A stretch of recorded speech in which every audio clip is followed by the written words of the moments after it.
Hello साथियों, मैं doctor Rakesh Prajapati एक बार फिर से आप लोगों के बीच में एक नए मुद्दे के साथ, नए तथ्य के साथ आप लोगों के बीच में हूँ।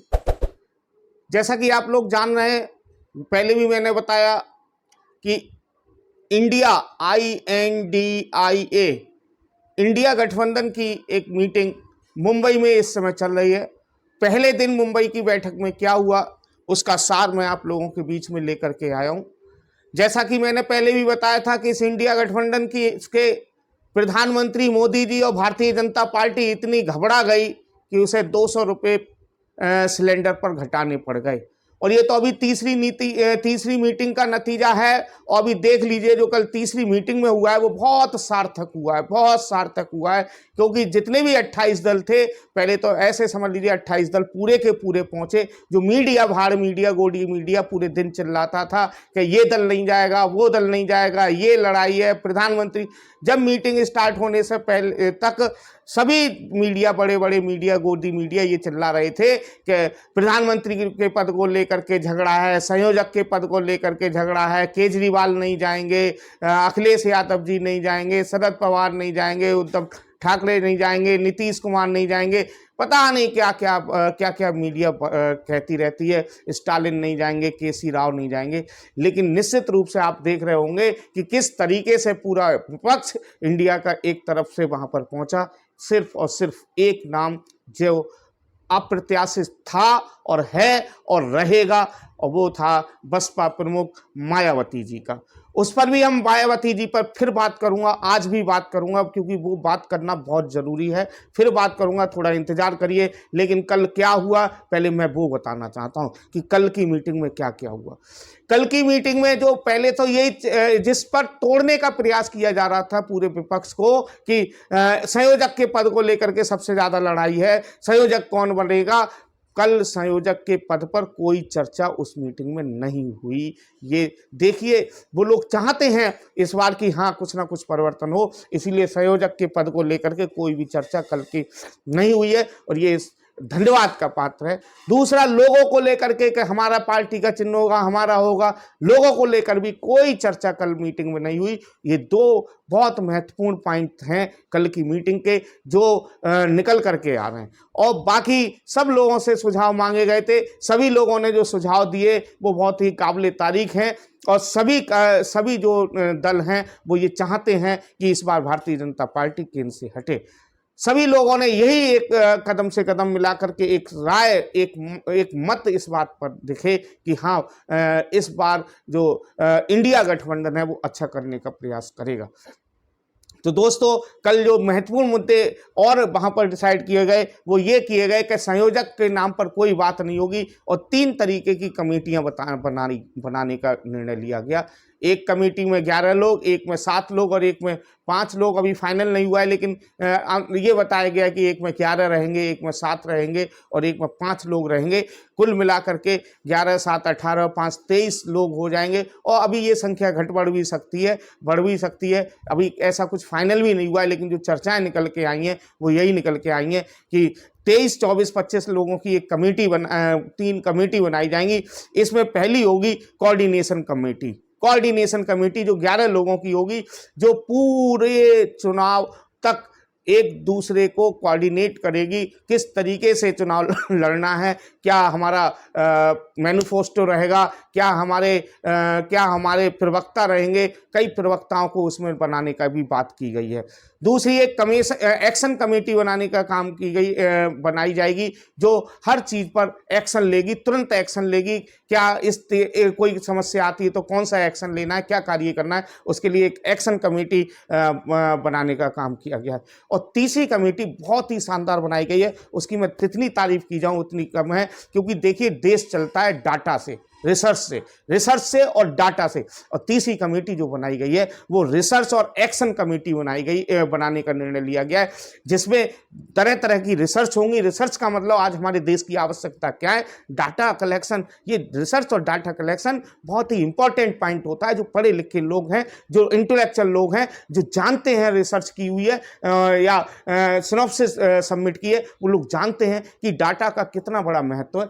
फिर देश जो चलता है वो डाटा से ही चलता है, और डाटा में रिसर्च एक बहुत बड़ा फैक्टर होता है। रिसर्च के आधार पर हम ये पता करते हैं कि आगे जैसे एक घर में परिवार में ये मान के चलते हैं 5-10 कुंटल गेहूं का, बड़ा परिवार होता है तो 5-10 कुंटल गेहूं का इंतजाम करते हैं, छोटा परिवार होता है 3-4 कुंटल गेहूं का इंतजाम करते हैं, 2 मियाँ बीवी और बच्चों का परिवार होता है 2-2.5 कुंटल गेहूं का इंतजाम करते हैं। ये डाटा कहलाता है कि हम किस तरीके से डाटा को कलेक्ट करें। तो जो चौथी तीसरी कमेटी बनाई गई है, बनाने का निर्णय लिया गया है, रिसर्च एंड डाटा कमेटी। अगर वास्तव में वो रिसर्च एंड डाटा कमेटी काम करती है, और निश्चित रूप से देखिए इस बार मन लग रहा है सभी लोगों का कि वो काम करेगी, और सभी लोग अगर ढंग से काम करते हैं तो निश्चित रूप से हमारे रिसर्च भी होगी और डाटा कलेक्शन होगा। उस डाटा कलेक्शन के आधार पर ही कितनी अर्थव्यवस्था और वित्त जितने भी हैं, भाई चाहे मेडिकल लाइन ले लीजिए, चाहे अर्थ लाइन ले लीजिए, चाहे इंफ्रास्ट्रक्चर लाइन ले लीजिए, चलते तो सारे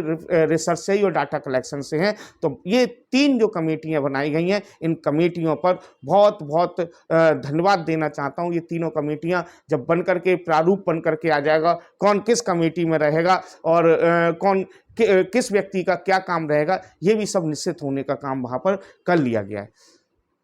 साथियों, ये बहुत बड़ी बात है, इतने दल एक साथ बैठे हों और वहां कोई हॉट टॉक ना हो, किसी भी तरीके की कोई मतभेद ना हो। किसी भी तरीके का मनभेद है, हो सकता है 1-2 में, लेकिन मतभेद नाम की कोई चीज कल के पहली मीटिंग में दिखाई नहीं दी गई। ये बहुत बड़ा कदम है कि कोई भी मतभेद किसी के बीच में नहीं दिया गया। बड़ी सार्थकता से बात हुई। जिस व्यक्ति ने जो अपनी बात रखनी थी उस बात को माना गया, लिखा गया है, और आज उस पर सारी का मोहर लग जाएगी। और अरविंद केजरीवाल जी ने और कई लोगों ने 30 सितंबर तक 450 सीटों पर एक प्रत्याशी की जो बात चल रही है, वो सीटें कौन सी होंगी, कौन किस पर लड़ेगा, इसका भी साझा प्रस्ताव बनाने की बात रखी गई है। क्योंकि भारतीय जनता पार्टी सरकार तो डर गई है, ये सुनने में आ रहा है। कल फिर एक अप्रत्याशित फैसला लिया है उन्होंने, और जो हमारा सत्र होता है, शीतकालीन सत्र होता है, उससे पहले कोई सत्र नहीं था, लेकिन सुनने में आ रहा है कि 30 सितंबर से वो एक सत्र बुलाने जा रहे हैं। यानी कि कुछ बड़ा करने वाले हैं, कुछ ना कुछ बड़ा करने वाले हैं, कुछ ना कुछ या तो डर है। और ये भी सुनने में आ रहा है कि सारे देश के जितनी भी विधानसभाएं हैं, सारे प्रदेशों की विधानसभाओं को भी निरस्त करके विधानसभा और पूरा देश के चुनाव एक साथ करना चाहते हैं। आप सोचिए कितना घबरा गए ये इंडिया की तीसरी मीटिंग से। लेकिन अभी भी मैं इंडिया के जो घटक दल हैं, चाहे वो लीडिंग पार्टी कांग्रेस हो, चाहे वो ममता बनर्जी हो, चाहे उद्धव ठाकरे हो, खड़गे जी हो, शरद पवार जी हो, हमारे अखिलेश यादव जी हों, चाहे हमारे नीतीश कुमार जी हों, तेजस्वी यादव हों, अरविंद केजरीवाल हों, सबसे एक निवेदन और करना चाहूँगा कि अभी छोटे छोटे दलों को और लीजिए। अगर छोटे छोटे दलों को लेंगे आप, जिनका वोट शेयरिंग 0.5%, 0.25% है, ऐसा तलाश लीजिए किस प्रदेश में 1% से ज़्यादा वोट किसी पार्टी ने लिया है। उस 1% से ज़्यादा वाले वोट को जिन पार्टियों ने, किसी भी घटक दल ने किसी प्रदेश में 1 या 2% वोट लिया है, उनको तलाश लीजिए और उनको साथ लाने का प्रयास कीजिए। क्योंकि अगर 1 सीट भी उन्हें दे देंगे, 2 सीट भी उन्हें दे देंगे, तो निश्चित रूप से 1-2% का जो वोट शेयरिंग है वो आपको फर्क पड़ जाएगा। क्योंकि अगर 8-10 दल आपने और भी कर लिए, क्योंकि अभी आप 28 हैं, वो 38 हैं, अभी भी आपसे 10 ज़्यादा हैं, तो आप उनको लाने का प्रयास करेंगे।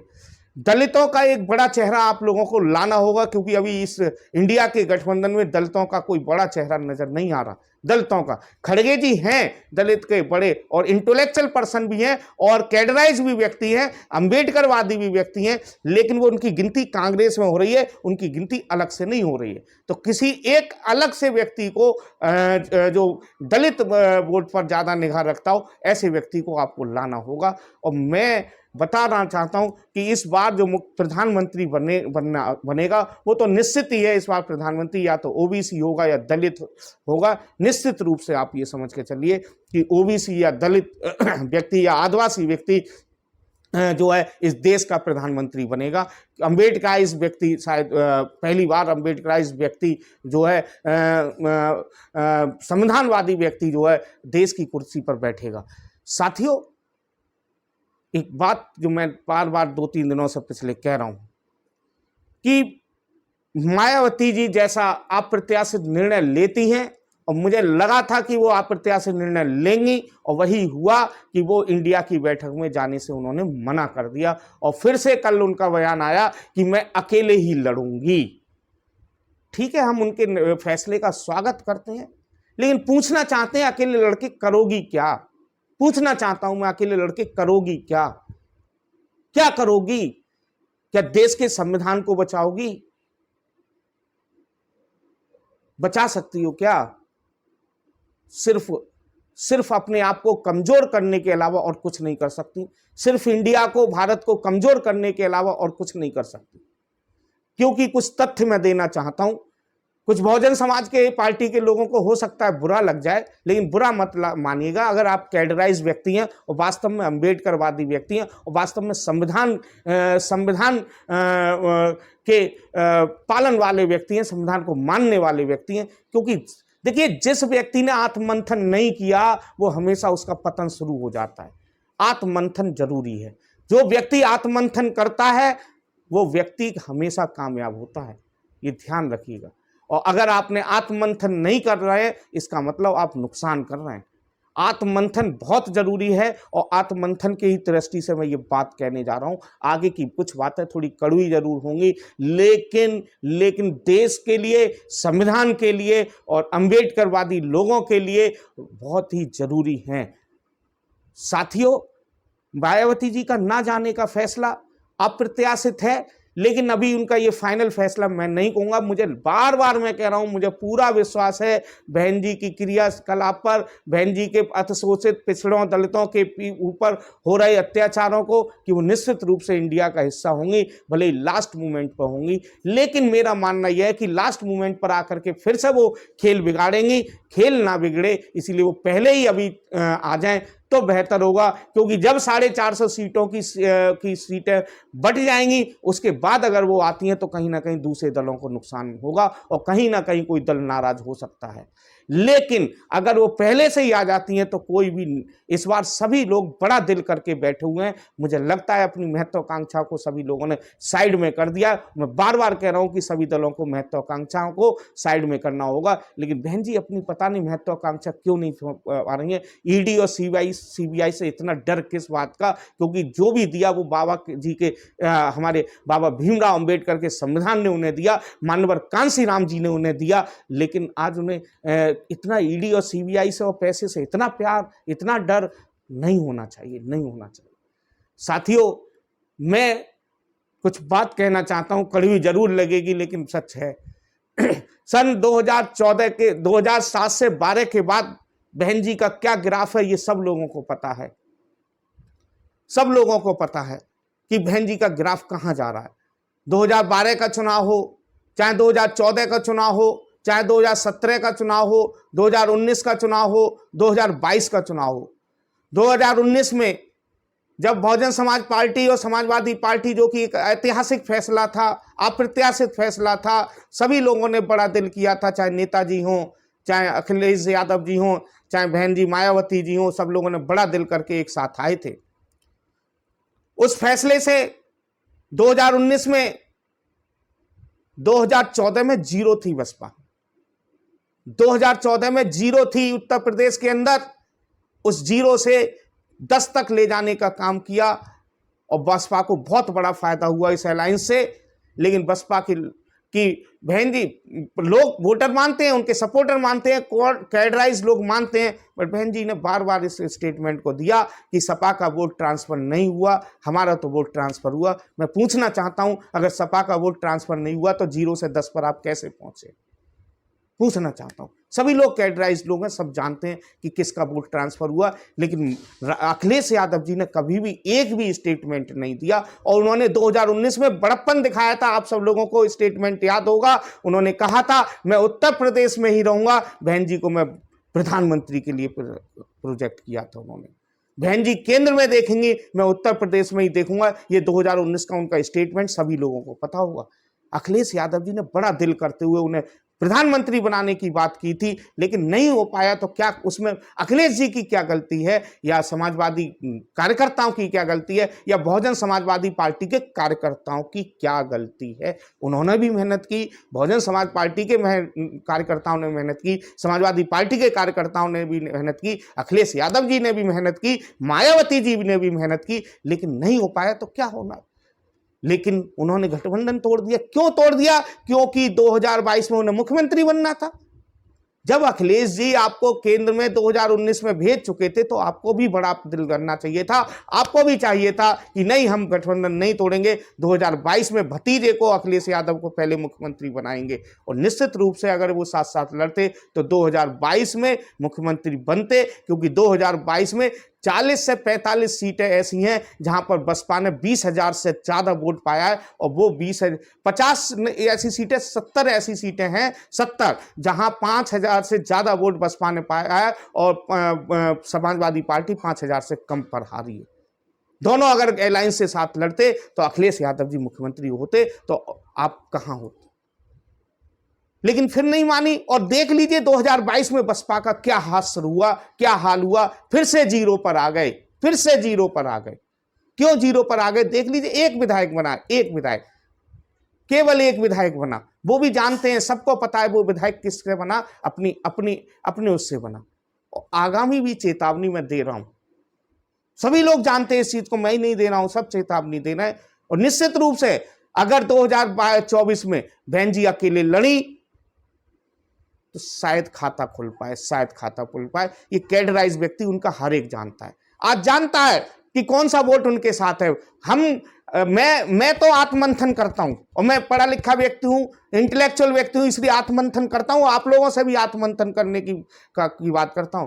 कल जब मैंने वो वीडियो डाली, बहुत से बहुजन समाज पार्टी के सैकड़ों लोगों के मेरे पास फोन आए, और उन्होंने कहा, बहुत मुझे धन्यवाद दिया। एक दो लोगों ने ये भी कहा कि नहीं बहन जी अकेली लड़ेंगी, तो मैंने उन्हें तो अच्छा भी परफॉर्म, तो मैंने उन्हें समझाया, बाद में मेरी बात को मानी। और हर व्यक्ति ये बात जो नहीं मानता है वो आत्ममंथन करे, और मुझे जरूर बताए फोन करके, हाँ इस तरीके से हम खाता खोल सकते हैं। नहीं खुलेगा खाता भाई, नहीं खुलेगा, क्योंकि आपस में लड़ जाओगे, दोनों खत्म हो जाओगे। समाजवादी पार्टी भी अच्छा परफॉर्मेंस नहीं करेगी, ये भी मैं बता दूं। अगर इंडिया भी बहुत अच्छा परफॉर्मेंस उत्तर प्रदेश के अंदर नहीं कर पाएगी अगर आप दोनों साथ में नहीं आए तो। इसलिए बहन जी के कैडराइज लोगों से निवेदन है, मेरा बहन जी से निवेदन है कि कहीं ना कहीं इस देश को बचा लीजिए, इस देश के संविधान को बचा लीजिए। वरना निश्चित रूप से मैं कल भी कहा था, आज फिर कह रहा हूं कि अगर बहन जी इंडिया के साथ नहीं आती हैं तो उनका कैडराइज वोट को सोचना होगा, समझना होगा। और कैडराइज वोट मुझे लगता है कि चंद्रशेखर रावण के साथ ट्रांसफर होगा, और चंद्रशेखर रावण मजबूत होंगे, क्योंकि जमीनी लड़ाई जो लड़ता है आदमी उसी के साथ चलता है। बहन जी को, सब लोगों को पता है आज बहन जी कहाँ बैठी हुई के लड़ाई लड़ने का काम कर रही हैं।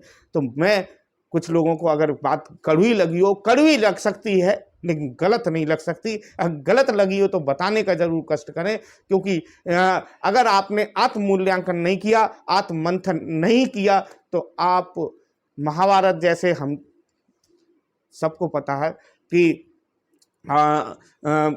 पांडव आत्ममंथन करते थे, और कौरव जो है उसमें रहते थे, अपनी भू में रहते थे, क्या हाल रहा। तो इसीलिए हमें आत्ममंथन करते हुए इस चीज़ को देखना होगा। और बहन जी को, और बाकी मैंने कई दल और बताए थे, जगन रेड्डी और अकाली दल, नवीन पटनायक, चंद्रशेखर आजाद, ओवैसी भी एक दूसरा है, ओवैसी को भी साथ में आना चाहिए। और ये सब दल अगर साथ में आते हैं तो निश्चित रूप से इंडिया को आने से कोई नहीं रोक सकता।